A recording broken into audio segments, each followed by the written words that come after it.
बिस्मिल्लाहिर्रहमानिर्रहीम। Hello friends, welcome to our channel yes lawyers forum. मैं हूं इरफान चांद। अगर आप लोगों ने अभी तक हमारा चैनल सब्सक्राइब नहीं किया तो प्लीज़ हमारा चैनल सब्सक्राइब करें। आज की इस वीडियो में हम डिस्कस करेंगे section 21, 22 and 23 of the CPC। Section number 21 objection to jurisdiction. Section number 22 power to transfer suit which may be instituted in more than one court. Section number 23 to what court application lies. सबसे पहले हम discuss करते हैं section 21 को, जहाँ पर court की jurisdiction की ऑब्जेक्शन के बारे में डिस्कस किया गया है। Section number 21 objection to jurisdiction. ये सेक्शन डील करता है जुरिसडिक्शन के कंटेंट्स में जो भी ऑब्जेक्शन है उसके बारे में हमें बताता है सेक्शन 21। अब हम बेयर एक्ट की रीडिंग करते हैं। Section 21 objection to jurisdiction. No objection as to the place of suing shall be allowed by any appellate or revisional court unless such objection was taken in the court of first instance at the possible opportunity. In all cases where issues are settled at or before such settlement and unless there has been a consequent failure of justice. हमने इस section के objection को 3 categories में divide किया, जिसके through हमारा और भी कॉन्सेप्ट क्लियर हो जाएगा अबाउट सेक्शन 21। नंबर 1 पे place of sewing, number 2 competency of court, number 3 competency of executing court. अब हम समझते हैं कि प्लेस ऑफ सुइंग क्या है। अगर कोई भी पार्टी ऑब्जेक्शन फाइल करती है प्लेस ऑफ सुइंग पर, तो कोई भी अपीलेट और रिवीजन कोर्ट अलो नहीं करेगी वो ऑब्जेक्शन जब तक ये ऑब्जेक्शन उस शख्स ने अर्लीस्ट पॉसिबल अपॉर्चुनिटी पर ना लिया हो और वो जो इशू सेटल कर दिया गया था उससे पहले या उसके जस्ट बाद अराइज कर देना चाहिए। और कोर्ट ये समझती है कि अगर वो ऑब्जेक्शन अलो नहीं की गई तो फेल्यूर ऑफ जस्टिस हो जाएगा। प्लेस ऑफ सुइंग ये कहता है। Point number 2 competency of court.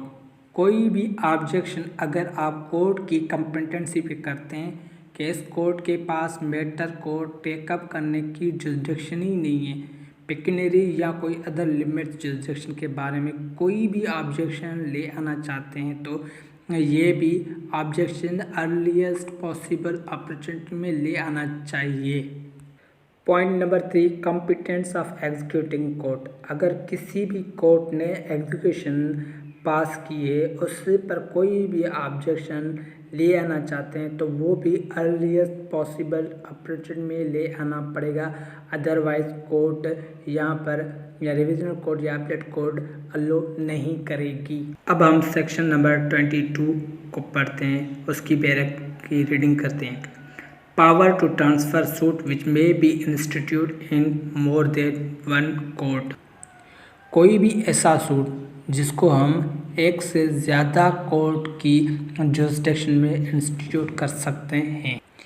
Where a suit may be institute in any one of 2 or more courts and is instituted in one of such courts, any defendant after notice to other parties may at earliest possible opportunity and in all cases where issues are settled at or before such settlement apply to have the transfer to another court and the court to which such application is made after considering the objection of other parties if any shall determine in which of the several courts having jurisdiction the suit shall proceed।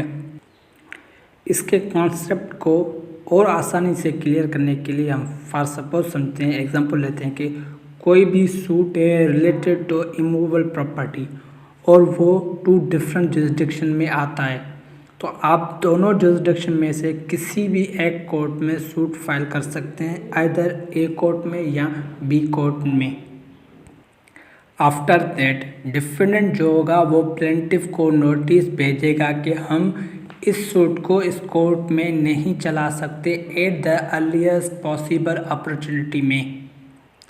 अब earliest possible opportunity क्या है? Earliest possible opportunity का मतलब है वो जो issue settle हुआ है उससे पहले या उसके बाद में डिफेंडेंट कोर्ट में एप्लीकेशन दे सकता है कि इस सूट को इस कोर्ट में नहीं दूसरी कोर्ट में चला जाए।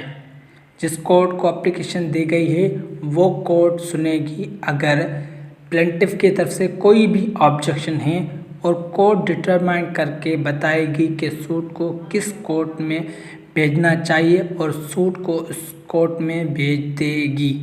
Section number 23 to what court application lies. Section 23 deal करता है कि किस कोर्ट में एप्लीकेशन दी जाए सूट को ट्रांसफ़र करने के लिए। सब class 1 where the several courts having jurisdiction are subordinate to same appellate court, an application under section 22 shall be made to appellate court। एक सूट है related to about immovable property, उस immovable property की jurisdiction दो courts में आती है, तो हम जो वो सूट है एक कोर्ट में भी इंस्टीट्यूट कर सकते हैं या बी में कर सकते हैं, और दोनों कोर्ट की जो सबऑर्डिनेट अपीलेट कोर्ट है वो भी सेम कोर्ट है। तो डिफेंडेंट एप्लीकेशन देगा सेक्शन 22 के कि इस सूट को ए कोर्ट में नहीं बल्कि कोर्ट नंबर बी में चलाया जाए। Sub clause 2 where such courts are subordinate to different appellate courts but to same high court, the application shall be made to the said high court. Simply ऐसा कह दें कोई एक ऐसा सूट जो किसी कोर्ट में चल रहा है उसकी सबऑर्डिनेट कोर्ट भी डिफरेंट है, उसकी अपीलेट कोर्ट भी डिफरेंट है, बट उन दोनों सबऑर्डिनेट कोर्ट की जो हाई कोर्ट है वो सेम है, तो वो डिफरेंट एप्लीकेशन हाई कोर्ट को देगा सूट ऑफ ट्रांसफ़र करने के लिए। इसको फर्दर आसानी से समझने के लिए मैं आप लोगों को एक एग्जांपल देता हूँ। एक सूट है जो एडीजे साउथ कराची में चल रहा है और वही सूट एडीजे वेस्ट कराची में भी चल सकता था, मतलब कि वो सूट दोनों कोर्ट में से किसी एक में भी इंस्टीट्यूट हो सकता था। एडीजे की अपीलेट कोर्ट है डीजे साउथ और वेस्ट एडीजे की अपीलेट कोर्ट है डीजे वेस्ट, तो दोनों की अपीलेट कोर्ट डिफरेंट है, बट उन दोनों की जो हाई कोर्ट है वो high court of Sindh Karachi एक ही, तो डिफेंडेंट वहाँ पर एप्लीकेशन देगा सूट को ट्रांसफ़र करने के लिए कि कोर्ट इस सूट को इस कोर्ट में नहीं बल्कि उस कोर्ट में चलाया जाए। Where such courts are subordinate to different high courts, the application shall be made to High Court within the local limits of whose jurisdiction the court in which the suit is brought is situated।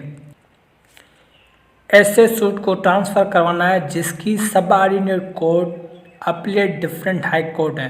तो आपने suit एक court में चलाया है और defendant चाहता है कि उस सूट को दूसरी हाई कोर्ट में ट्रांसफ़र करें, तो वो जो डिफेंडेंट है वो एप्लीकेशन देगा जहाँ पर पहले सूट इंस्टीट्यूट किया गया था।